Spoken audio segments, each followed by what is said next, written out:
네, 이제 수련의 마지막 날이자 주일을 함께 저희가 지금 보내고 있습니다.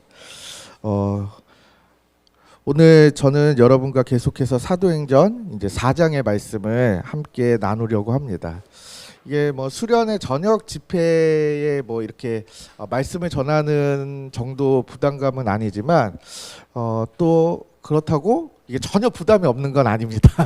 예, 또 우리 저녁에 이렇게 말씀을 나누셨던 두 분의 목사님이 부담도 크고 또 잘 전해야 되고 뜨겁게 전해야 되고 또 재밌게 또 전해야 되고 이런 부담 가운데 또 말씀을 잘 이렇게 전하셨죠.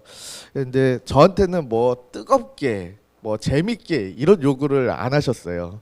그래서 저는 그냥 제 마음대로 한번 해보도록 하겠습니다. 부활하신 예수님은 이 40일 동안 이 땅에 계시면서 이 하나님 나라의 일을 가르치셨습니다. 이게 이제 사도행전 1장에서 소개되고 있죠. 이 하나님 나라의 일은 예수 그리스도의 죽음과 부활, 그리고 이 부활하셔서 승천하신 주님께서 약속하신 성령과 아주 밀접한 관련이 있어요.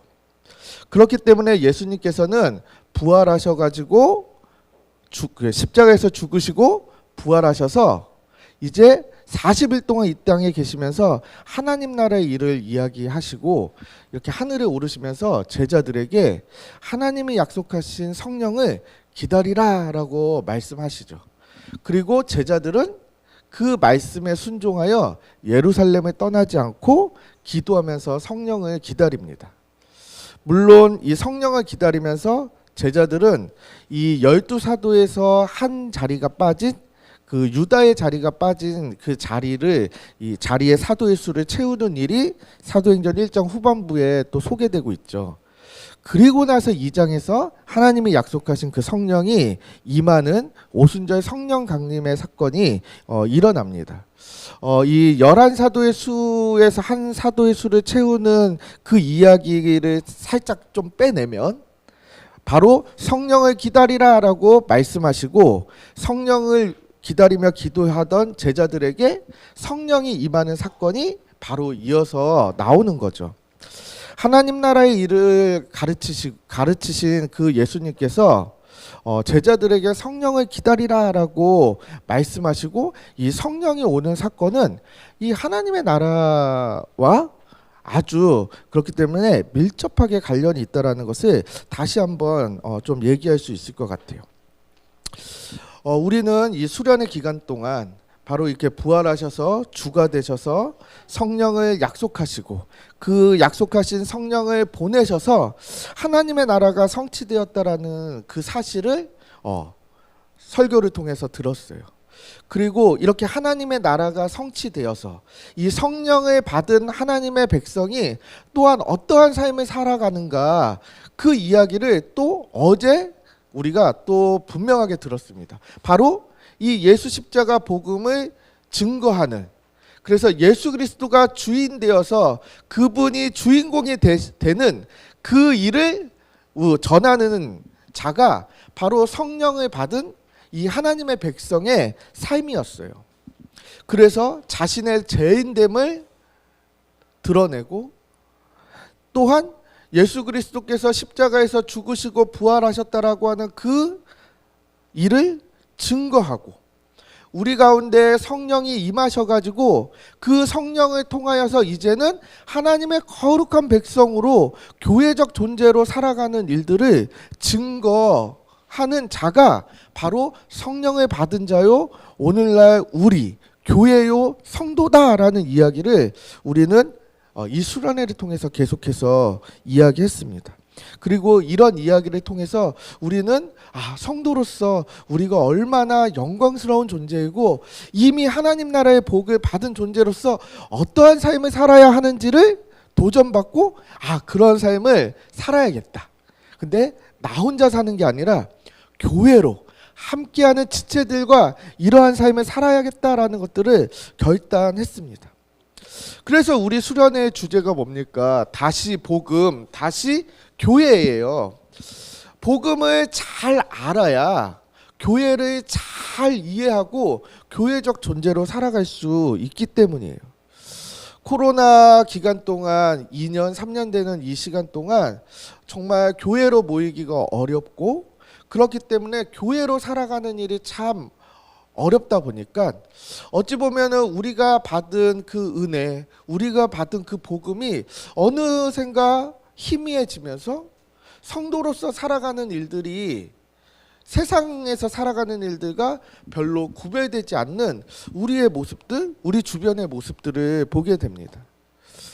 그렇기 때문에 사랑하는 여러분, 우리는 다시금 이 예수 십자가 복음, 바로 하나님 나라의 일들을 기억하며 성도로 교회로 살아가는 일들을 다시금 꿈꾸고 그 일들을 수고해야 할 것이에요. 이렇게 성령이 임한 이 사건은 바로 구약의 마지막 날에 하나님 나라가 성취될 것을 보여주는 일이다라는 이야기를 했어요. 그래서 요엘서의 말씀이 성취되었죠. 그래서 마지막 날에 모든 사람이 하나님께서 주시는 그 성령을 받아서 하나님의 백성이 될 것이다라는 것을 요엘서가 이야기했고, 그 일이 바로 사도행전 2장에서 성령의 강림 사건으로 각 사람의 머리 위에 성령이 임하는 일로 나타나게 되었어요. 그러자 사람들은 야, 이게 무슨 일이냐라고 정말 의아해하죠. 그러는 가운데 이 성령이 임하고 하나님의 나라가 임했다라고 믿는 사람들은 그 일을 하나님 나라가 임했다라는 것으로 알고 더 교회로 살아가는 일들을 힘써요. 하지만 이것이 하나님이 약속하신 그 하나님의 나라가 이루어졌다라는 것을 믿지 못하는 자들은 그 일에 대해서 조롱하고 가볍게 여깁니다. 성령이 임했다라고 하는 일에 대해서, 그리고 예수 그리스도께서 이 땅 가운데 오셔서 우리를 위하여서 십자가에 죽으시고 부활하셨다라는 그 복음의 사실을 가볍게 여기는 사람들은 이 하나님 나라의 복을 누릴 수 없습니다. 오늘 우리는 이제 4장의 말씀을 살펴보려고 하는데요. 이 4장의 말씀은 어제 우리가 함께 나누었던 3장의 말씀과 아주 밀접하게 연관되어져 있어요. 어찌 보면 3장의 사건의 결론의 이야기죠. 3장에서 무슨 일이 있었습니까? 40여 년 동안 나면서부터 걷지 못하는 자, 그래서 안진뱅이라고 하죠. 그 사람이 예수 그리스도의 이름으로 회복되는 일이 3장에 소개되고 있어요. 그리고 그 일의 결과로 오늘 본문의 4장에서 4장 1절에 사도들이 백성에게 말할 때에 제사장들과 성전 맡은 자와 사두개인들이 이르러 그 예수 안에 죽은 자의 부활이 있다고 백성을 가르치고 전함을 싫어하고, 이렇게 하면서 그 4장 1절부터 4절까지 이 사도들을 붙잡는 일이 얘기되고 있는데요. 이 일이 무엇과 연관되어져 있냐면요, 오늘 본문의 마지막의 끝에 보면은 이 표적으로 병 나은 사람을 얘기하면서 40여 세가 되었다라고 해서 바로 앞에 3장에서 이 나면서부터 걷지 못한 안진뱅이가 일어난 사건과 연결을 해가지고 4장이 이야기하고 있다라는 것을 알 수가 있습니다. 하나님 나라 오늘 본문의 1절부터 4절까지 내용을 살펴보면요, 이 사도들은 이 예수 안에 죽은 자의 부활이 있다라고 가르친 것 같아요. 그러니까 그것을 싫어하는 대제사장들과 이제 그 사두개인들이 이 제자들을 붙잡아 왔죠. 그런데 그들을 가두었는데, 가두었음에도 불구하고 말씀을 듣는 사람들이 많아지고 남자의 수가 5천이나 되었다라고 1절부터 4절이 이야기를 하고 있습니다. 저는 여기서 두 가지를 좀 여러분과 같이 이야기 나눠보려고 합니다. 먼저 예수의 부활을 믿지 않는다라고 하는 이 지점이에요. 사두개인들은 사도들이 전한 예수의 부활 그리고 예수 안에 죽은 자의 부활이 있다라고 하는 것을 믿지 않았습니다. 사실 제자들 그리고 지금 여기에 있는 우리 모두는 예수님의 부활을 믿는 자들이죠. 그리고 뭐 제자들 같은 경우는 예수님의 부활을 목격한 자예요. 사실 우리도 간접적으로 목격했어요. 왜냐하면 하나님의 말씀이 그것을 분명하게 이야기하고 있기 때문이에요. 예수님의 부활은 이 죽음의 권세를 이기는 사건이었어요. 사실 죽음은 죄의 결과죠. 그런데 예수님은 어떤 분이시냐면은 죄가 없으신 분이에요. 그렇기 때문에 예수님은 이 죄의 결과로서의 죽음을 받아들이시지 않아도 되시는 분이에요. 죽음은 예수님을 사망 가운데 이렇게 그러니까 죄는 예수님을 사망 가운데 붙들어 잡을 수 없다라고 이야기를 합니다. 하나님은 죄 없으신 그래서 사망이 예수님에게 죽음을 주장할 수 없기 때문에 그러한 예수님을 이제 살리셨어요. 예수님이 죽음에서 부활하셨다는 이 사실이 그렇기 때문에 이 예수 믿는 자에게도 이제 부활의 소망이 됩니다. 예수님은 십자가에서 이제 우리의 모든 죄를 대속하셨죠. 죄 없으신 예수님이 십자가에서 우리의 죄를 대신해서 피 흘려 죽으심으로 이제 우리를 속량하십니다. 그래서 우리의 모든 죄의 대가를 예수님께서 바로 십자가에서 치르시고 그 죄의 대가가 치러졌기 때문에 더 이상 우리도 죄가 우리를 주장할 수 없게 되었다라는 사실이 바로 예수 안에서 죽은 자가 부활을 소망할 수 있는 근거인 거예요. 그런데 예수님의 부활을 믿지 않고 예수님의 부활을 예수 안에서 죽은 자의 부활을 그렇기 때문에 믿지 못한다라고 하는 것은 바로 예수님이 우리를 위해서 죽으셨고 부활하셨다라고 하는 이 진리를 이제 믿지 못하는 일, 바로 복음을 믿지 못하는 일이다라고 할 수가 있습니다. 사실 이 사두개인들 그리고 당시의 이 대제사장들, 그러니까 성전의 일을 맡은 자들이 어찌 보면은 이 유대교의 종교 지도자들이었고 그들은 이제 이 유대교의 그 하나님의 말씀에 대해서 잘 알았던 자들이었어요. 그런 자들이 어떻게 예수님에 대해서 그리고 또 하나님이 약속하신 이 구원에 대해서 구원의 약속에 대해서 부정하고 예수님을 부정할 수 있을까 했을 때 실질적으로 이들은 하나님의 말씀을 믿고 그 말씀에 판단하는 것보다 당시에 자신의 이 제사장의 직분을 통해서 유익을 얻는 그 일에 더 집중하였던 사람들이다라고 할 수가 있어요.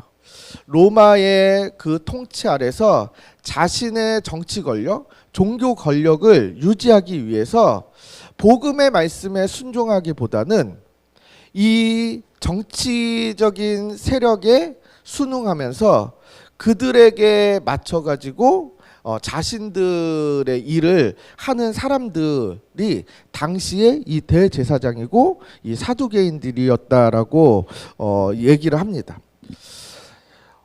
지금은 뭐 대제사장, 사두개인 같은 사람들이 지금 우리 주변에는 없죠. 하지만 자신의 필요와 이익에 따라서 복음을 정말 하나님의 말씀대로 받지 않고 자신의 유익과 이익을 위해서 그 말씀을 이용하는 사람들은 여전히 있습니다. 사랑하는 여러분, 우리 역시 하나님의 말씀을 있는 그대로 정말 받는 자인지, 아니면은 이 말씀을 정말 나의 유익을 위해서 이용하는 그러한 모습은 없는지 우리가 좀 살펴보면 좋을 것 같아요.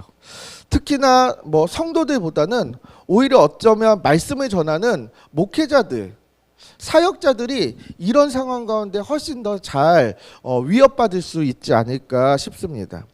말씀을 통해 가지고 하나님의 진리의 말씀을 전하기보다는 자신이 유명해지고 자신의 어떤 유익을 위해서 그 말씀을 필요에 따라서 여기에 붙였다 저기에 붙였다 하는 그러한 일들을 사역자들이 어찌 보면은 잘 할 수 있을지도 모르겠어요. 그런데 사역자뿐이겠습니까? 어찌 보면은 성도도 자신의 필요에 따라서 하나님의 말씀을 때로는 이렇게 이용하기도 하고 저렇게 이용하기도 하면서 합리화하고 또 그것을 이렇게 하나님의 말씀을 이용하려고 하는 모습이 있을 수도 있습니다. 그렇기 때문에 우리는 늘 하나님의 이 진리의 말씀을 가감없이 듣고 그 말씀에 따라 순종하는지를 살펴보아야 할 것이에요. 당시의 사두개인들은 예수 그리스도 안에서 죽은 자의 부활이 없다라고 그래서 부활이 있다라고 하는 것을 싫어했습니다. 그런데 고린도전서 15장 12절에서 21절에 보면요. 찾지 않으셔도 돼요. 제가 여러분에게 소개를 하도록 하겠습니다. 이 그리스도께서 죽은 자 가운데서 다시 살아나셨다가 전파되었다. 너희 중에 어떤 사람들은 어찌하여 죽은 자 가운데 부활이 없다고 하냐. 만일 죽은 자의 부활이 없다면 그리스도가 살아나지 못하셨으리라. 그리스도께서 다시 살아난 일이 없으면 너희의 믿음도 헛되고 너희가 여전히 죄 가운데 있을 것이고 그리스도 안에서 잠자는 자도 망하였으리니 만일 그리스도 안에서 우리가 바라는 것이 다만 이 세상의 삶뿐이면 모든 사람 가운데 우리가 더욱 불쌍한 자다. 그러나 이제 그리스도께서 죽은 자 가운데서 다시 살아나사 잠자는 자들의 첫 열매가 되셨도다. 사망이 한 사람으로 말미암았으니 죽은 자의 부활도 한 사람으로 말미암는도다라고 고린도전서 15장에서 이야기를 하고 있습니다. 여기서 보면은 예수 그리스도께서 부활하셨다라는 것이 명백한 사실이다라는 것을 이야기하고 있어요. 그리고 그렇게 예수 그리스도께서 부활하셨기 때문에 예수 그리스도 안에서 잠자는 자들도 역시나 부활할 것이다라는 것을 이야기하죠. 그러면서 한 사람의 불순종 때문에 사망이 이 세상 가운데 왔던 것처럼 한 사람의 그 순종하심을 통해서 그 부활을 통해서 이 생명이 또한 주어진다라고 하는 것을 우리가 말씀을 통해서 알 수가 있어요. 그러니까 성경은 분명히 예수 그리스도께서 부활하셨다라는 것을 이야기하고 있고 그 예수 그리스도의 부활을 통해서 예수 그리스도 안에서 잠자는 자들도 부활을 소망할 수 있다라고 성경은 이야기를 하고 있습니다. 그런데 왜 이 부활을 소망하지 않고 예수 그리스도 안에서 죽은 자의 부활이 있다라고 하는 이 말을 싫어할까요? 우리는 앞서서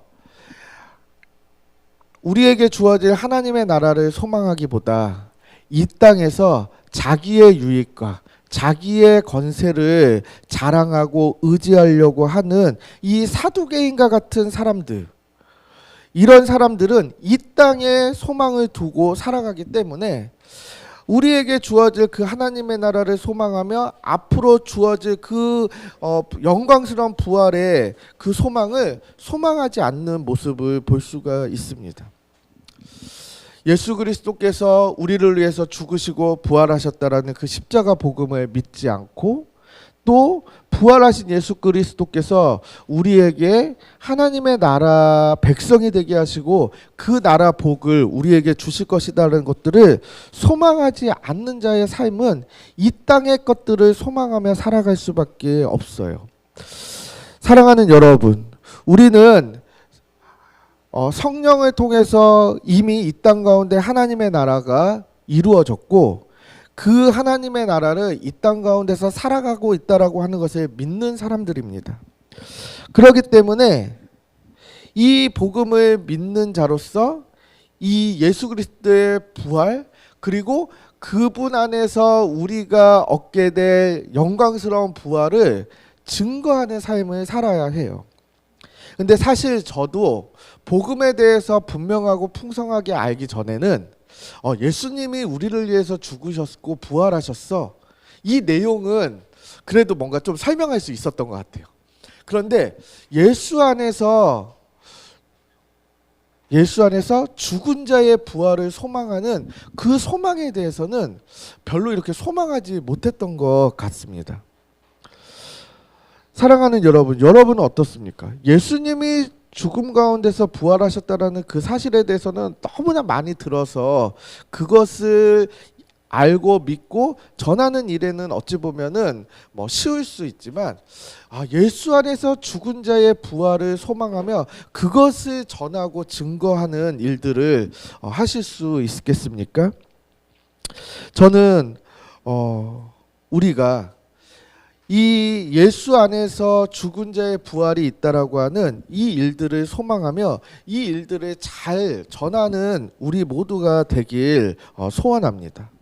그런데 그러기 위해서는 바로 예수 그리스도의 십자가 복음을 먼저 분명하게 아는 일이 필요합니다. 그렇기 때문에 늘 십자가 복음을 아는 일들을 게을리하지 않아야 해요. 어찌 보면 우리 인생에 있어서 많은 에너지를 그 일에 쏟아부어야 해요.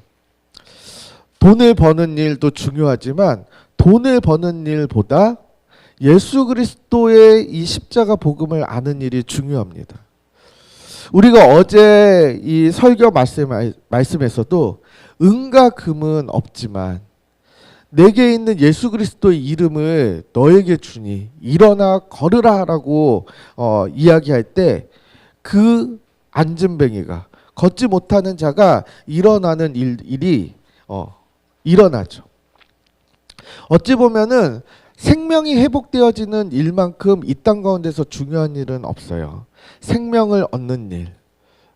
그런데 그 생명을 얻는 일에 집중하지 않고 썩어져 없어질 그 일들에 집중하느라 우리의 인생을 허비한다라고 하면 그것만큼 아깝고 그것만큼 어리석은 일이 없습니다. 그러니 우리는 생명을 회복하고 생명을 얻는 이 일에 정말 집중을 하고 그 일에 우리의 에너지를 쏟아부어야 할 것이에요. 그러기 위해서 우리는 어떻게 해야 합니까? 바로 그리스도께서 우리에게 허락하신 이 교회 안에서 말씀을 전하는 자의 말씀을 듣고 그 말씀을 듣고 또 함께 은혜를 누리는 성도들과 함께 말씀을 나누며 이 복음의 말씀을 배우는 일들에 집중해야죠. 한 번 배운다고 다 아는 게 아니죠. 두 번 듣고 세 번 듣고 또 두 번 듣고 세 번 들을 때마다 우리가 이전에 알고 믿었던 은혜들에 더 큰 은혜들이 부어져서 더 많은 것들을 깨닫고 은혜로 누릴 수 있기 때문에 우리는 어찌 보면 계속해서 복음의 말씀을 들어야 하는 거예요. 목사님 맨날 똑같은 이야기 해? 맨날 예수 십자가 복음, 그리스도의 형벌 대속적 죽음, 교회적 삶, 맨날 똑같은 얘기만 해? 라고 지루해야 할 것이 아니라 바로 이 말씀을 늘 들으면서 늘 새롭게 하는 일을 해야 하는 거예요. 어제 우리 양성찬 목사님께서 말씀이 전해질 때 말씀이 안 들리면은 얘기하라, 이렇게 성도들에게 권면했다라고 얘기하셨잖아요. 어찌 보면은 항상 똑같은 이야기, 똑같은 말씀을 듣기 때문에 안 들린 수 있어요. 그런데 그때 아니야, 다시 이 복음의 말씀에 집중하고 이 복음의 말씀에 순종해야 된다라는 것들을 다시금 상기하고 말씀 앞에 나아가는 일들을 해야 될 것이. 그래서 교회 안에 어느 누구도 이 복음의 말씀에서 한 명도 뒤처지는 사람이 없을 때 그 교회 안에 온전히 하나님 나라의 복을 누리는 일들을 해낼 수 있을 것이에요. 그렇기 때문에 우리는 복음을 아는 일에 아주 집중을 해야 할 것이에요. 그래서 이렇게 복음을 전하자 실질적으로 복음을 전하자 이 복음을 전하는 일을 또 싫어하는 사람들이 있었죠. 그래서 사도들을 가두고 3절에 보면 이튿날까지 가두었더라고 이야기를 하고 있어요. 그런데 4절에 보면은 말씀을 들은 사람 중에는 믿는 자가 많고 남자의 수가 5천이나 되었다라고 이야기를 합니다. 사실 이렇게 복음의 말씀을 전하는 일이 중요해요. 그래서 복음을 전하는 일을 해야죠. 근데 저는 여기서 또 한 가지를 여러분과 같이 이야기하려고 해요. 우리가 복음을 알고 복음을 전하는 일이 참 중요하지만 어찌 보면은 사도들이 복음을 전하고 갇혔죠? 그럼에도 이 말씀을 듣고 또한 말씀을 믿는 자가 계속해서 늘어나는 일들을 보게 돼요. 4장 4절에 보면 말씀을 듣고 믿는 자가 많고 남자의 수가 5천이나 되었다라고 성경이 이야기하죠. 남자의 수가 5천이라고 하는 것은 그 당시에 거의 두세 배의 수가 이 복음의 말씀을 들었다라는 것을 좀 짐작할 수 있어요.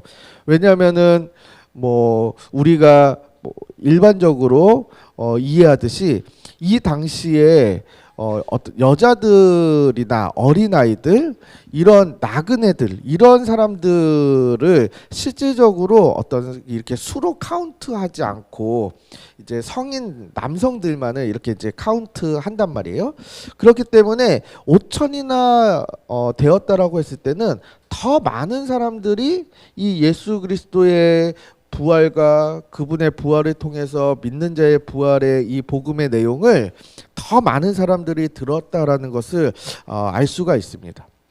사도행전 전반적으로 보면요, 이 복음이 전해지는데 이 복음이 전해지는 가운데 물론 복음을 전하는 전도자들에 의해서 사도들에 의해서 복음이 전파되는 일들이 소개되고 있지만 이 일 가운데 성령께서 하나님께서 복음을 전하신다라고 하는 것이 또한 사도행전의 중요한 주제이기도 해요. 복음 전도자에 의해서 복음이 전해지는 일과 함께 하나님께서는 자신의 복음, 이 당신의 복음을 당신이 주도하여서 그 복음을 전하고 계시다라는 것을 우리는 또 알 수가 있습니다.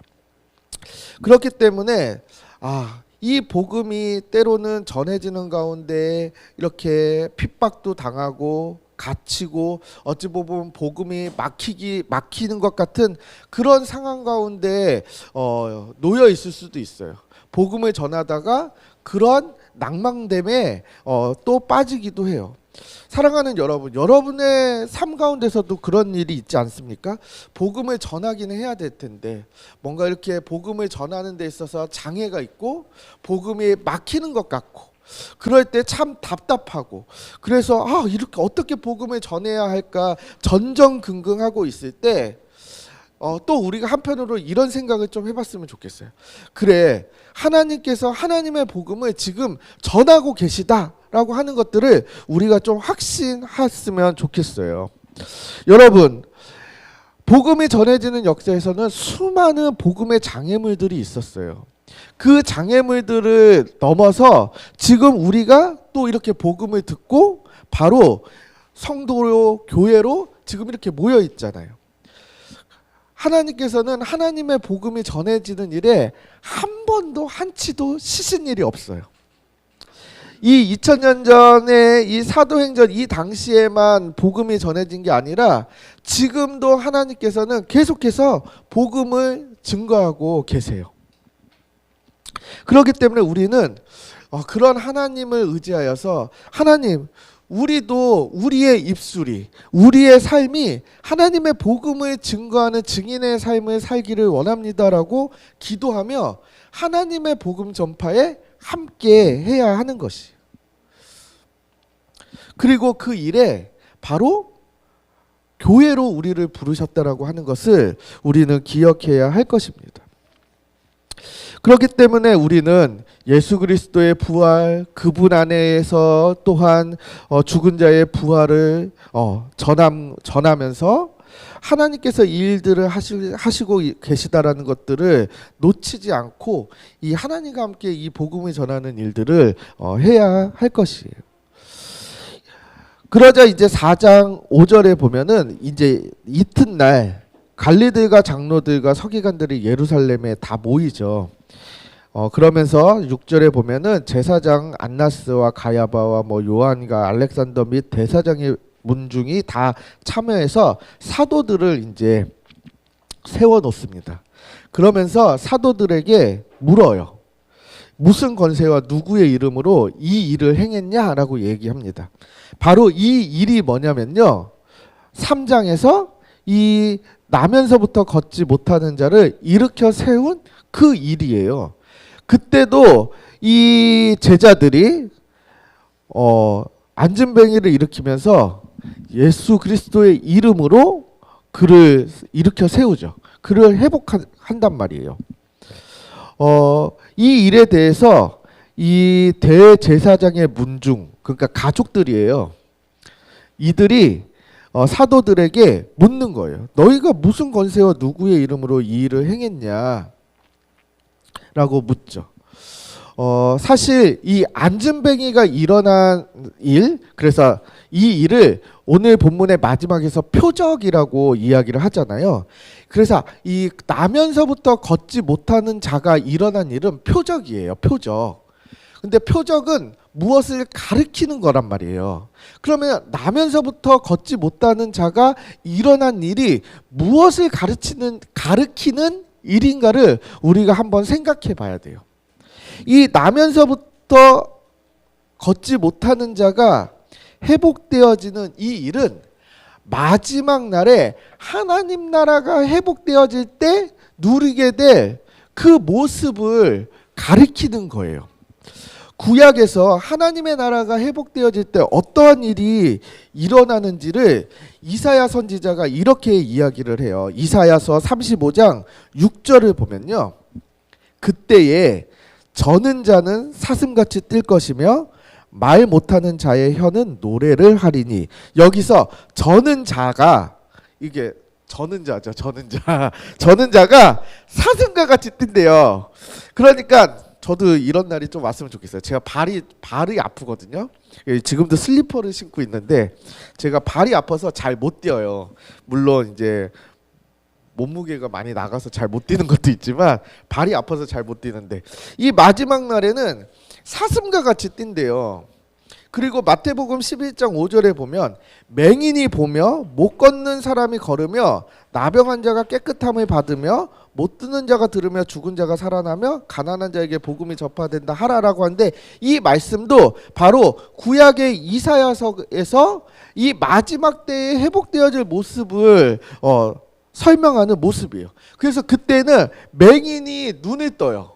그리고 못 걷는 사람이 걸어요. 그리고 병자가 깨끗함을 받아요. 이런 날이 바로 마지막 날에 일어날 하나님 나라에서 일어날 일인 거예요. 그런데 지금 누가 일어났어요? 3장에서 안진뱅이, 걷지 못하는 자가 일어났어요. 그리고 이 일이 오늘 4장에서 저희가 읽은 본문의 마지막에 표적, 이 표적을 가리키면서 그 사람이 40여 세가 되었다라고 얘기를 하고 있죠. 그러니까 안진뱅이, 나면서부터 걷지 못하는 자가 일어난 일은 하나님의 나라가 회복되어질 때 보여질 모습을 보여주는 표적이었어요. 그러니까 대제사장들, 이들은 누구였어요? 유대교, 그래서 구약의 말씀을 잘 알았던 사람들이에요. 지식적으로는 물론 순종하지는 못했죠. 왜냐? 당시에 로마 정치 권력에 빌붙어서 자신의 권력을 유지하는 데에 급급했던 사람이기 때문에 이들은 구약의 하나님의 말씀이 성취되어지는 이 일에 대해서는 알지만 그것을 믿음으로 받지 못하는 자들이에요.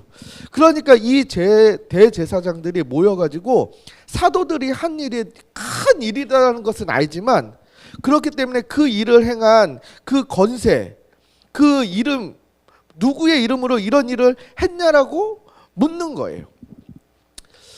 그러자 베드로가 이야기하죠. 근데 베드로가 어떻게 이야기해요? 성령이 충만해가지고 이야기를 해요. 복음을 우리는 잘 이야기할 수 있는데, 복음을 잘 이야기하기 위해서는 우리가 사도행전 1장 그리고 2장에서 성령이 임할 때, 성령이 임한 사람들이 하나님 나라의 일을 자기의 언어로 다 이야기하면서 하나님의 큰 일에 대해서 막 이야기하잖아요. 그러니까 하나님의 큰 일에 대해서 성령 충만한 자가 이게 아주 담대하게 전할 수 있는 모습을 우리가 앞에서 봤단 말이에요. 그러니까 이 베드로가 이제 성령이 충만해가지고 이 백성의 관리들하고 장로들에게 딱 이야기를 하는 거죠. 이게 바로 앞에 이 대제사장 안나스와 가야바, 뭐 알렉산더와 뭐 대제사장의 문중들에게 하는 얘기인 거예요. 하면서 만일 병자에게 행한 착한 일에 대해 이 사람이 어떻게 구원을 받았느냐고 오늘 우리에게 질문한다면 대답해 드리는 게 인지상정. 이게 어디에 나온 대사인지 알아요? 네. 네. 이걸 여러분이 이해한다면 저랑 비슷한 만화를 보셨다라는 거예요. 네? 네. 물으신다면 대답해 드리는 게 인지상정인데 하면서 얘기를 하는 거죠. 10절에 너희가 십자가에 못 박고 하나님이 죽은 자 가운데서 살리신 나사렛 예수 그리스도의 이름으로 이 사람이 건강하게 되어 너희 앞에 섰다라고 이야기를 하고 대답을 해주고 있는 거예요. 근데 저는 여기서 여러분과 또 한 가지를 함께 이야기하고 싶어요. 안진뱅이, 그러니까 나면서부터 걷지 못하는 자가 일어난 일은 표적이라고 얘기했죠. 하나님 나라가 회복되어질 때 그때 보여질 일이라고 이야기를 했어요.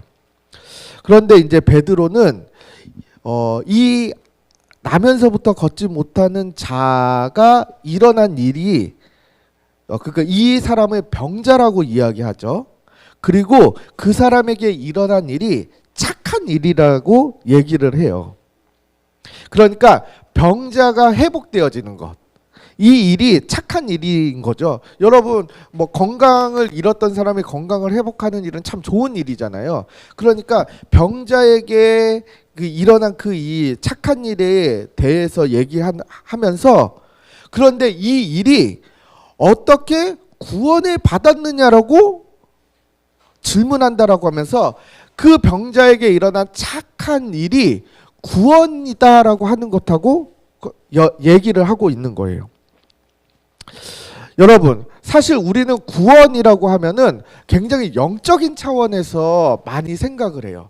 그래서 구원을 받았다라고 하면은 죽어서 하나님 나라에 가는 것, 천국 가는 것, 예수 믿고 하나님 나라에 가게 되었다라고 하는 것을 구원받았다. 아니면은 예수님을 믿고 죄인이었던 우리가 이제는 예수 그리스도의 그 의로움을 입어서 의인이 되어서 하나님 나라에 들어가게 되었다. 그래서 하나님 나라에서 그 영생의 삶을 살게 되었다라고 하는 차원에서 구원이라고 하는 것을 많이 생각을 한단 말이에요. 그런데 베드로는 병자에게 일어난 그 착한 일에 대해서 이야기하면서 그 사람에게 일어난 일이 구원을 받았다라고 지금 이야기를 하고 있는 거예요. 그렇기 때문에 베드로는 지금 병자의 그 육체적인 질병이 고침을 받는 그 일을 바로 구원과 연결을 하고 있어요. 사랑하는 여러분, 구원은 단순히 영적인 차원에서만 우리에게 주어지는 게 아니에요. 구원은 어찌 보면 우리의 이 땅에서의 삶, 그리고 앞으로 주어질 그 삶의 모든 그 순간순간 모든 그 시간 가운데 하나님의 그 복을 누리는 모든 지점이 바로 구원이라고 할 수가 있어요. 이걸 좀 더 분명하게 얘기해 볼게요. 구원은 단순히 죽어서 영적으로 하나님 나라에 들어가서 하나님의 복을 누리는 차원만이 있는 것이 아니라 바로 이 땅에서 구원을 받았다라고 하는 그 말은 하나님의 백성이 되어서 하나님의 백성으로서 교회 안에서 하나님의 복된 통치를 누리며 살아가는 그 모든 지점이 하나님이 우리를 구원하셨다라고 하는 그 이야기를 같이 할 수 있는 거예요.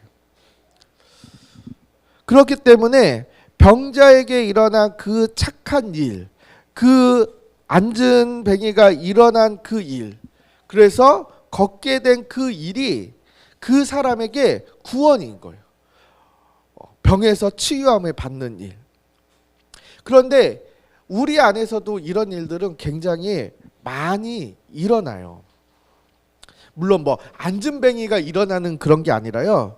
우리 삶의 모든 영역에서 하나님이 우리를 인도하시고 우리로 하여금 이미 임한 하나님 나라의 복을 누리는 다양한 수준의 일들을 우리에게 허락하세요. 그게 바로 성도로 살아가는 일이고 교회로 살아가는 일을 통해서 우리가 알게 돼요. 우리가 성도가 되면서부터는 우리는 이제 이 패역한 세대를 따르지 않고 하나님의 뜻에 따라서 사랑하고 섬기며 살아가는 일들을 해요. 그 일 자체가 우리가 이 땅에서 구원받았다라고 하는 증거인 거예요. 더 이상 돈을 은과 금을 자랑으로 여기고 의지하면서 살지 않고 주의 뜻에 순종하면서 살아야 한다라는 것에 동의하고 그렇게 살아가는 것 자체가 우리가 이 세상의 물질에 매이지 않고 하나님의 뜻에 따라 살아가는 거죠. 이게 우리에게 있는 구원인 거예요. 그리고 또 비록 이 땅에서는 육체의 연약함을 경험하고 병들어서 아프기도 하고 종국에는 개인적인 종말을 맞이하며 죽음에 이를 수밖에 없지만 거기에 머무는 것이 아니라 우리는 이제 예수 그리스도 앞에 가서 또 예수 그리스도께서 이 땅 가운데 다시 오실 때 이제 우리의 몸이 거룩하게 부활하여서 하나님 앞에 다시금 서서 그 완성된 하나님의 나라에서 또 하나님의 통치를 받으며 순종하며 살아갈 수 있게 된 거예요.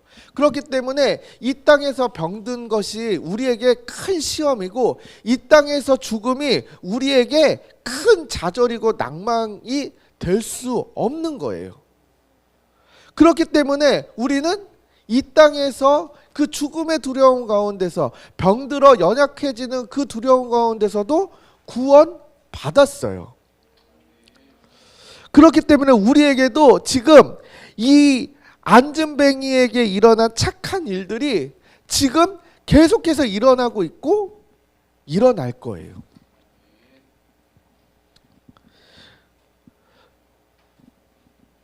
이렇게 우리가 구원받았다라고 하는 사실을 우리는 좀 확신했으면 좋겠어요. 그런데 이렇게 얘기하면은 세상 사람들은 잘 이해 못해요. 야, 구원받아 그러면은 야, 뭐 예수 믿으면 돈이 나와? 야, 뭐 불치병이 그러면 믿으면 그때 다 나아? 여러분, 돈 안 나올 수도 있죠. 그리고 병이 안 고쳐질 수도 있어요. 그러면 우리 구원 못 받은 건가요? 아니에요. 병이 안 나아도 때로는 우리 손에 가진 것이 아무것도 없어도 이미 우리는 이 세상의 물질을 의지하지 않고 하나님께서 허락하시는 것들을 의지하며 이 땅 가운데서 살아가고 또한 마지막 때에 우리가 온전히 부활할 것들을 소망하면서 살아가는 이 모든 것들이 우리에게 이 땅 가운데서 구원을 허락하시고 또 장차 구원을 누리게 될 것들을 소망하게 되는 거예요. 사랑하는 여러분, 이 땅의 것에 너무 매여가지고 전전긍긍하지 않길 바랍니다. 그런 모습은 정말 우리가 받은 은혜를 증거하는 삶의 모습이 아니에요. 우리가 이 세상에 매여서 두려워하고 이 세상에 매여서 부끄러워하고 여전히 이 세상의 것들에 전전긍긍하며 있을 때 어떻게 우리의 모습을 보고 능력 있는 성도의 모습, 영광스러운 성도의 모습을 기대할 수 있겠어요? 사랑하는 여러분, 우리가 구원받은 성도라고 하는 것들을 분명하게 알고 이 땅 가운데서 좀 담대하게 살아가길 바랍니다. 그런데 이런 얘기를 하면은 또 어려운 상황 가운데 있는 사람에게는 또 어려운 마음이 될 수 있을 거예요. 그럴 때 저는 또 이런 이야기를 하고 싶습니다. 결코 혼자가 아니다. 하나님께서 우리를 성도로 부르셨다라고 하는 그 일 자체가 우리가 한 몸의 여러 지체로서 함께 이 구원을 누리고 구원을 이루어 가도록 하셨다라는 것을 믿어야 해요. 그렇기 때문에 교회는 이 일에 함께 달려들어야 하는 거예요. 교회의 지체 중에 이 땅 가운데서 구원을 누리면서 살아가는 일에 어려움을 겪고 있고 고분부터 하고 있다라고 하면은 모든 성도가 그 일에 함께 달려들어야 하는 거예요. 우리 그 연애 특강 때 다임 목사님이 이 부부의 이혼의 문제가 그 부부의 이혼의 문제가 아니라 교회의 문제다라고 이야기를 했잖아요. 마찬가지로 성도가 이 땅 가운데서 구원을 누리며 살아가는 그 모든 일들, 그래서 경제적인 영역, 어떤 건강의 영역, 인간관계의 영역, 이 모든 일들은 다 교회로서의 일들인 거예요. 그렇기 때문에 교회로 이 구원을 누리는 일들을 더 잘해야 하는 거예요. 그러면 사랑하는 여러분, 어떻게 교회로서 이 구원을 누리는 일을 더 잘할 수 있겠습니까? 저는 함께 얼굴을 맞대고 함께 살아가야 한다라고 생각해요. 현대사회는 굉장히 개인을 중요한 가치로 여기죠. 그래서 이렇게 개인주의가 팽배한 이런 사회에서 누군가가 누구의 삶에 대해서 이야기하는 것을 불편해하고 싫어합니다. 그리고 또 그렇게 얘기하는 것에 대해서 망설여지기도 하고요. 목회자로서도 이런 지점들이 굉장히 고민이 될 때가 많아요. 성도에게 뭔가 개인적인 권면을 하고 싶지만 싫어하고 그것을 불편해 할까봐 이제 미리 겁을 내는 거죠. 그런데 우리가 이런 일에 대해서 좀 더 용기를 가지고 함께 하고 그 일들에 대해서 불편해하지 않고 싫어하지 않는 일을 해야 될 텐데, 그러려면은 더 자주 우리의 상황을 이야기하고 함께하는 일들이 있어야 돼요. 그런데 참 요즘 이 코로나로 인해서 모이기가 어렵고, 그러다 보니 함께하는 일들에 대해서 소원해지는 일들이 있어요. 이 일들은 어찌 보면 우리가 이 땅 가운데서 구원을 누리는 일들에 대해서 큰 방해가 되지 않나라는 생각을 해요. 그렇기 때문에 여러분, 우리가 이제 각각의 또 교회로 돌아가서 또 그 교회 안에서 함께 모여 이 교회됨을 누리고 함께 구원을 누리는 일들을 격려하고 또 응원하고 지지하고 그런 일들을 더 힘썼으면 좋겠습니다. 그런 일들은 다양한 모습으로 나타날 거예요. 제가 이렇게 해라 저렇게 해라 라고 한다고 해서 그게 딱 그렇게 되지는 않겠죠. 아마 각각의 교회에 하나님께서 주신 그 은혜와 그 은사들을 가지고 정말 다양한 것들을 해볼 수 있을 거예요. 그렇기 때문에 머리를 이렇게 맞대고, 왜요? 머리를 맞대고 많은 고민들을 우리 지체들이 해야 돼요. 목사만 할 것이 아니라, 교회의 리더만 할 것이 아니라 모든 성도들이 어떻게 우리가 이 땅 가운데서 하나님께서 허락하신 구원을 누리고 장차 누리게 될 그 구원을 소망하면서 살 것인가, 여러분들의 교회에 가서 정말 치열하게 고민하시길 바래요. 그리고 그 일에 힘쓰시길 바랍니다. 그러자 베드로께서 이제 이야기하시죠. 네. 이렇게 구원받았는데 이 구원이 어떻게 이루어졌냐? 10절에 바로 십자가에 못 박고 하나님이 죽은 자 가운데서 살리신 나사렛 예수의 이름으로 이 사람이 건강해졌다. 그러니까 구원받았다 이렇게 얘기하지 않고 건강하게 되었다라고 이야기해요. 그러면서 너희 앞에 섰다. 그러니까 지금 베드로는 이 사람의 건강의 회복이 구원과 관련되어져 있다라는 것을 이야기하고 있죠. 보통 우리는 예수 그리스도 이름으로 명하노니 뭐 귀신아 물러가라 이렇게 얘기도 하지만 구원을 받을 때 그런 얘기도 하는데 이 사람이 건강하게 되었다. 바로 예수의 이름으로 건강하게 되었다라는 것을 이야기를 하면서 그러면 이 예수가 어떤 분이냐? 너희 건축자들의 버린 돌로서 집 모퉁이의 머릿돌이 되었다라고 하면서 이 예수가 어떤 예수인지 이거는 우리가 첫날에 우리 이제 이혜영 목사님이 이 베드로의 설교를 통해 가지고 예수 그리스도가 어떤 분이신지를 설명했기 때문에 제가 더 길게 설명하지 않겠습니다. 그분은 십자가에서 우리의 모든 죄를 사하시고 죽으셨고 부활하셔서 주가 되신 분이에요. 그분은 생명의 주이세요. 그리고 주라고 하는 것은 다스리시는 분이죠. 그분은 주가 되셔서 성령을 우리 가운데 보내셔서 다스리시는 분이에요. 그 분 때문에 이런 일이 일어났다라고 이야기하고 있는 거예요. 그러니 앞서 얘기한 것처럼 바로 이 예수 그리스도의 십자가 복음을 아는 일이 바로 우리가 이 땅 가운데서 구원을 누리고 하나님 장차 완성될 하나님의 나라의 그 구원을 소망하는 근거라고 하는 것을 또 한 번 강조할 수밖에 없는 거예요. 그러니 또 힘써야 할 게 뭐냐? 바로 이 복음을 아는 일인 거예요. 네? 그래서 첫 번째도 복음을 아는 일, 두 번째도 복음을 아는 일. 그러면서 12절에 좀 같이 한번 읽어보도록 하겠습니다. 12절 시작.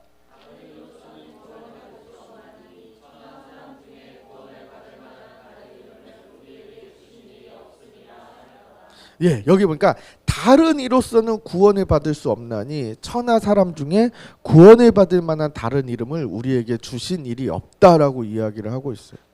예수 그리스도만이 그 이름만이 우리에게 구원을 주신다라고 지금 베드로가 이야기를 하고 있죠. 우리는 이 말을 너무나 당연하고 자연스럽게 받아들일 거예요. 그렇지만 이 12절의 말씀을 받지 못하는 어려워하는 많은 사람들이 있어요.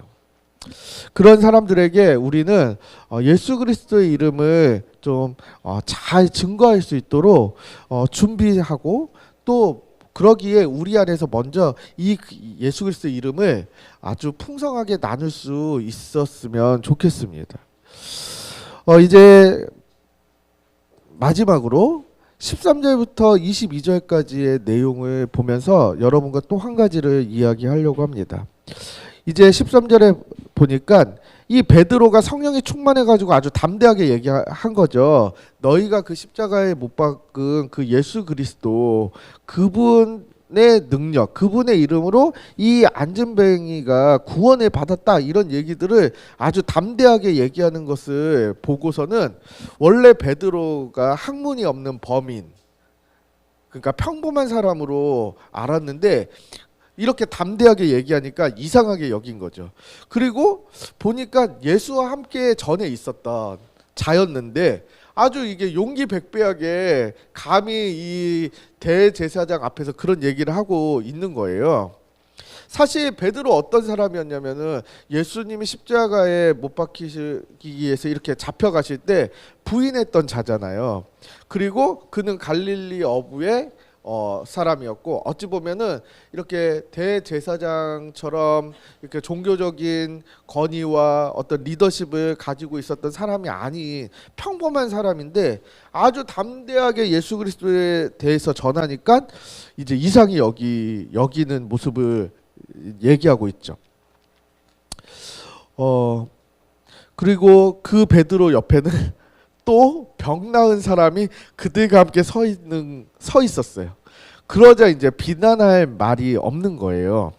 왜냐하면은 너무 분명하고 담대하게 예수 그리스도에 대해서 증거하고 있고, 그 예수 그리스도로 말미암아 일어난 그 회복, 바로 이 걷지 못하는 자가 떡하니 서가지고 베드로 옆에서 담대하게 얘기하고 있는 베드로 옆에서 딱 서 있으니까 할 말이 없는 거죠. 유구무원.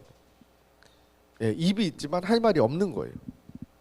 그러자 그냥 공회에서 나가라 하고 서로 의논하면서 야, 이거 어떻게 해결을 하냐 막 이제 고민을 하는 거죠. 유명한 표적이 나타난 것이 예루살렘에 사는 모든 사람에게 알려졌으니 우리도 부인할 수 없다 라고 얘기를 하고 있어요. 그러니까 이 안진뱅이가 일어난 사건 자체가 표적이기도 한 거예요. 왜냐면은 40여 년 동안 성전 미문에서 구걸을 하던 자, 그러니 그 사람을 모르는 사람이 없을 텐데, 그 사람이 벌떡 일어서 가지고 이 제자 옆에, 베드로 옆에 서 있는 것만 봐도 이게 명백한 증거인 거죠. 그런데 이 안진뱅이가 일어난 사건이 표적이라고 했잖아요. 가리키는 것이 있는데 이게 바로 하나님 나라가 회복되었다라는 것을 가리킨단 말이에요. 그렇기 때문에 예루살렘에 사는 모든 사람들이 이 안진뱅이가 일어나고 이 일어났던 사건이 하나님의 나라가 회복되어졌다라고 하는 것들을 드러내는 사건이라고 하는 것을 부인할 수가 없게 된 거예요. 그러자 17절에 민간에 덮어지지 못하게 그들을 위협하고 후에는 그 이름으로 아무에게도 말하지 말게 하자라고 하면서 18절에 경고합니다. 그러면서 도무지 예수의 이름으로 말하지도 말고 가르치지도 말라라고 이야기를 해요. 사랑하는 여러분, 우리가 복음을 전하고 또 때로는 복음의 삶에 순종하며 살아가려고 할 때 그것을 싫어하고 위협하는 사람들이 있어요. 뭐 복음을 전하는 일들은 뭐 주로 이제 목회자들 아니면 사역자들이 많이 겪겠죠. 그런데 그 비단 뭐 목회자 사역자들만 이 복음을 전할 때 그것을 싫어하고 미워하는 일을 당하는 건 아니에요. 모든 성도가 이 하나님의 말씀을 주변의 지체들 다른 사람들에게 전할 때 그것을 싫어하고 미워하는 그런 분위기들을 느끼죠. 그리고 그런 얘기를 할 때면은 뭔가 되게 움츠러들고 이런 일들이 생긴단 말이에요. 그리고 또 전하는 것뿐만 아니라, 말로 전하는 것뿐만 아니라 삶으로 드러내는 일, 그것도 증거하는 일이란 말이에요. 그런데 그 일을 하는 가운데서도 뭔가 부끄러워지고 감추고 싶고, 왜? 그렇게 살아가는 모습을 보였을 때 세상 사람들이 뭔가 비난하고 조롱할 것 같고 가볍게 생각할 것 같고 이럴 것 같은 일을 우리가 경험한단 말이에요. 그러니까 사도들이 이렇게 왜 예수 그리스도의 이름을 전할 때 그 이름의 능력이 나타나지만 또 그 이름의 능력이 나타나는 것들을 싫어하고 그 이름을 증거하는 일들을 막는 자들이 있는 것처럼 우리의 삶에도 그러한 방해들이 있다라는 거예요. 복음을 전하면은 내가 전할 때마다 다 착착착 듣고 다 순종하고 회개해서 다 믿고 이런 일이 일어나면은 우리가 여기 있지 않겠죠. 네? 굉장히 크고 의리의리한 교회에서 아마 설교하고 있을 텐데 그러지 않는단 말이에요. 그럴 때 우리는 복음을 전하는 것이 세상이 싫어하는 일이니까 정말 이 일들을 정말 숨어서 아주 조심스럽게 이 일들을 하거나 아니면은 굳이 이건 내가 해야 할 일이 아니라 다른 사람이 하면 되지 하고 회피하거나 주저하거나 망설이는 일들에 대해서 우리가 한번 생각을 해보기를 원합니다. 여러분에게 만약에 위협과 협박 이런 가운데 복음을 전해야 한다라고 한다면 여러분은 어떻게 하겠습니까? 여러분은 그런 위협과 협박 가운데서 아주 담대하고 기쁜 마음으로 당연하다는 듯이 그 복음을 전하는 일들을 감당하시겠습니까? 저는 솔직히 제가 농담 삼아 제 주변의 지체와 이런 얘기를 했어요. 나는 일제시대 때 안 태어난 걸 정말 다행이라고 생각한다. 나는 아마 그때 내가 앞장서지는 않았겠지만 나는 창씨도 개명했을 것 같고 나는 예수님을 믿지 않아요 라고 얘기하면서 뒤에 가서 이렇게 예수님 믿고 그러지 않았을까? 나는 막 이렇게 담대하게 막 이렇게 신사참배를 안 하고 내 목숨을 내놓고 막 이러면서 살지 못했을 것 같다라는 생각이 드는 거예요. 그러니까 저는 정말 우리 주님께서 정말 좋은 이 시대에 저를 딱 이렇게 두신 것에 너무 감사해요. 만약에 제가 그 시대에 태어났다면은 막 이렇게 고문 당하는 것도 너무 무섭고, 그 다음에 사실 용기가 있어서 제가 고문 당한다 하더라도 제가 위협을 당한다 하더라도 제 가족이 사랑하는 가족, 아이가, 아내가 만약에 그런 고난을 당한다면은 여전히 예수 그리스도를 믿는다라고 고백할 수 있을까? 이런 생각이 좀 들었단 말이에요. 정말 위협과 어떤 두려움 그리고 경고 이런 것들이 가득할 때 그런 가운데서도 예수의 이름을 담대하게 전할 수 있을까 생각해 봤을 때 그러기가 쉽지 않겠다. 왜냐하면은 자신이 믿는 자라는 것을 드러내는 것도 되게 부끄러워하는 요즘 시대잖아요. 그래서 직장에서 자신이 교회에 다닌다, 자신이 믿는 신자다 이런 걸 드러내지 않는다면서요. 일부러. 정말 고난과 어떤 그런 협박과 그런 게 없어도 누군가가 부끄럽게 여기고 그것을 싫어할 것 같으면은 숨기는 데 급급한 그러한 모습이 우리 안에 있다라고 한다면 어떻게 담대하게 예수 그리스도의 이름을 전할 수 있을까? 결국 예수 그리스도 이름을 담대하게 전하는 일, 그리고 우리의 삶으로 드러내는 일은 우리가 용기 백배해서 무장해가지고 할 일이 아니라 바로 성령의 충만함을 힘입는 거예요. 우리의 힘이 아니라 성령의 힘으로 이 일들을 해야 되는 거예요. 베드로도 성령이 충만하여서 이 공의 앞에서 베드로 사도를 이렇게 문책하고 막 이렇게 꾸짖고 경고하는 그런 상황 가운데서도 두려워하지 않고 복음을 전하죠. 그래서 베드로가 무슨 얘기를 해요? 19절 20절 같이 한번 읽어볼까요? 베드로와 요한이 대답하여 이르되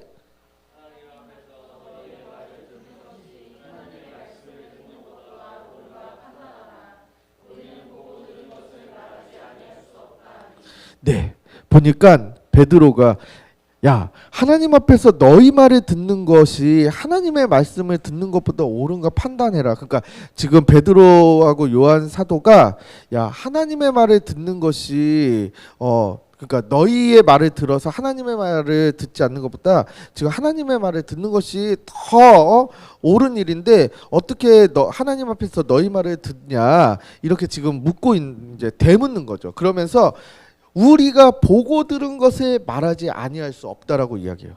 그러니까 베드로와 요한이 뭘 담대하게 얘기하냐면요. 성령의 충만함을 받아 담대하게 얘기하는 게 뭐냐면 보고 들은 거예요. 여러분, 베드로하고 요한 이 사도들이 보고 들은 게 뭡니까?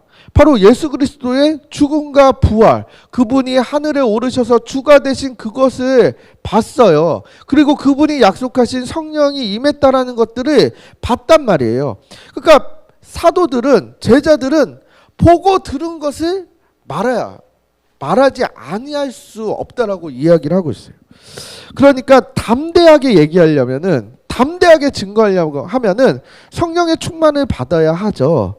또한 보고 들은 것이 무엇인지 분명하게 알아야 그것을 전할 수가 있어요. 바로 십자가 복음. 우리는 지금 예수님이 하늘에 오르실 그 당시에 있지 않았기 때문에 예수님이 하늘에 오르시는 모습을 보지 못했죠. 그리고 예수님이 십자가에 못 박혀 죽으시는 그 모습도 보지 못했어요. 하지만 우리는 성령을 통해서 또 하나님의 이 영감으로 쓰여진 하나님의 말씀을 통해서 하나님 예수 그리스도께서 십자가에 못 박혀 죽으셨고 부활하셨고 또한 그분이 주가 되셔서 하늘에 오르셔서 주가 되셔서 성령을 보내시고 지금 우리를 통치하고 계시다라고 하는 것들을 우리는 지금 보고 듣고 있어요. 바로 말씀을 통해서 교회 안에서. 그렇기 때문에 우리는 어떠한 위협과 두려움 그 안에서 성령을 의지하여서 우리가 이 교회 안에서 보고 들은 것들을 담대하게 이야기할 수 있도록 준비해야 할 것이에요. 그러기 위해서 또 얘기합니다. 뭘 보고 뭘 듣냐. 바로 이 예수 십자가 복음을 듣고 봐야 하나님의 말씀을 봐야 하는 거예요. 그러니까 첫 번째도 복음, 두 번째도 복음, 세 번째도 복음이에요. 우리에게 복음이 얼마나 중요하냐. 이 복음이 우리가 증거하는 내용이자 또한 우리가 드러내는 삶의 그 근거가 바로 복음에 있다라는 것을 우리는 말씀을 통해서 알 수가 있습니다. 그렇기 때문에 우리는 더 하나님의 말씀을 보고 하나님의 말씀을 듣는 일에 멈출 수 없어요. 그리고 그 일을 말하지 아니할 수 없어요. 사랑하는 여러분, 우리는 우리의 평생에 우리가 하나님의 말씀을 보고 들은 것들을 아주 담대하게 전할 수 있길 바라요. 그럴 때 성령의 도우심과 또 성령의 인도하심을 통해서 이 보고 들은 것을 담대하게 전하도록 우리는 계속해서 성령을 의지하고 기도해야 할 것이에요. 이렇게 사도들이 하자 관리들은 백성들 때문에 어떻게 처치할 방법을 찾지 못하고 위협하여 놓아주는 거예요. 야, 너네 다시는 예수 이름으로 전하지 마. 예수 이름으로 전하면 큰일 낼 거야. 아주 그냥. 이렇게 제가 아주 점잖게 신사답게 얘기했지만 이분들은 그러지 않았을 거예요.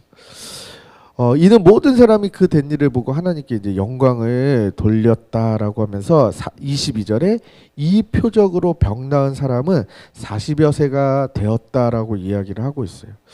그래서 오늘 4장 1절부터 22절의 말씀을 통해 가지고 이 앉은뱅이, 그러니까 나면서부터 걷지 못하는 자가 일어난 이 일이 갖는 의미가 뭐냐 라고 했을 때 이것이 하나님 나라의 회복을 보여주고, 그래서 그 하나님의 나라가 임했다라는 것을 분명하게 드러내고 증거하는 일들을 보여주는 사건이다라고 할 수 있는 거죠.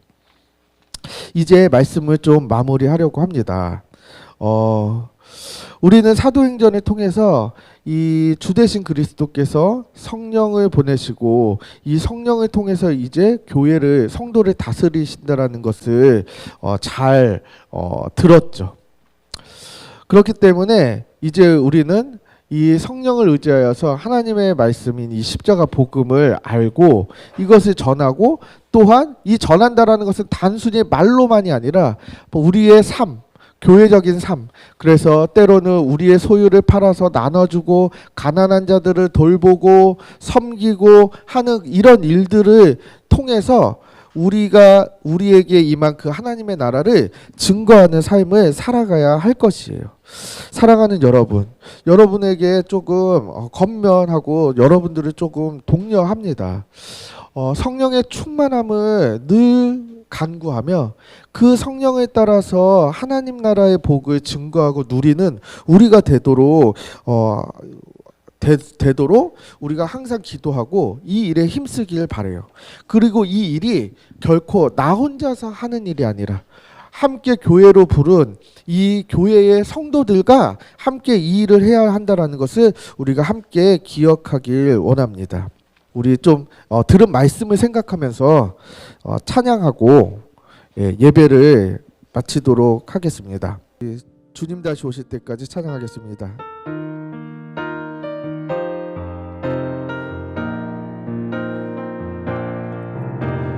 주님 다시 오실 때까지 나는 이 길을 가리라. 좁은 문 좁은 길 나의 십자가 지고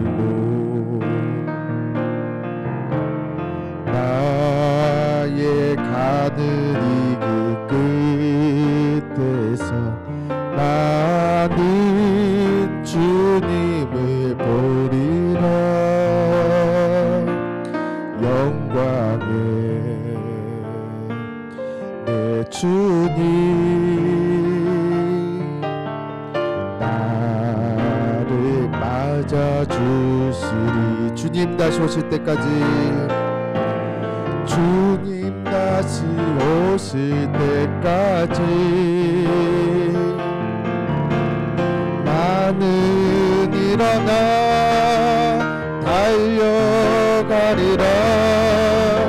주의 영광 온 땅 덮을 때 나는 일어나 노래하리. 내 사모하는 주님 내 사모하는 주님 온 세상 구주시라.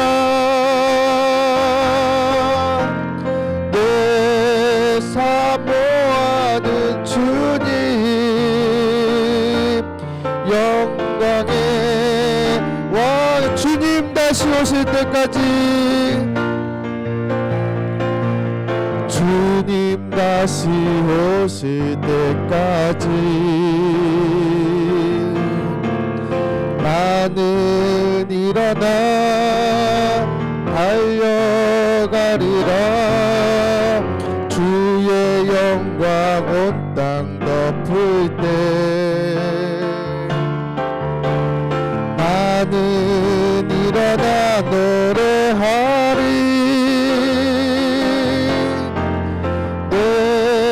사모하는 주님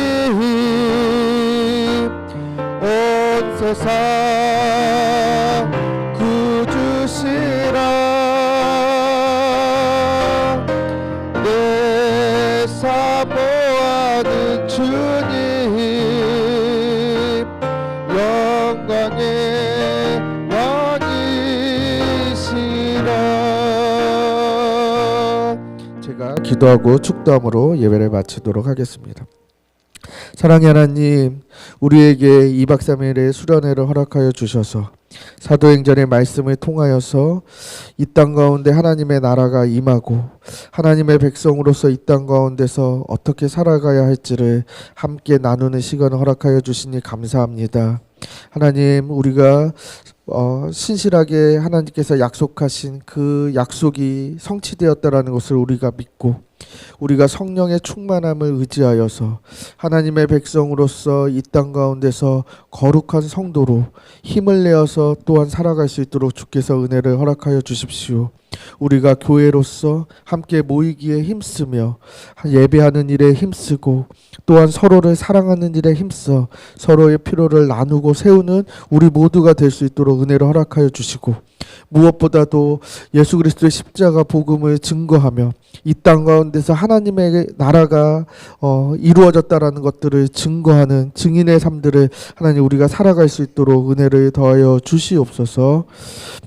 지금은 우리 구주 예수 그리스도의 은혜와 하나님 아버지의 사랑하심과 성령의 위로 교통하심이 하나님께서 보내신 성령을 의지하여 하나님의 백성으로 거룩하게 살아가기를 원하는 모든 성도들의 머리머리 위에 이제로부터 영원토록 함께 있을지어다. 아멘.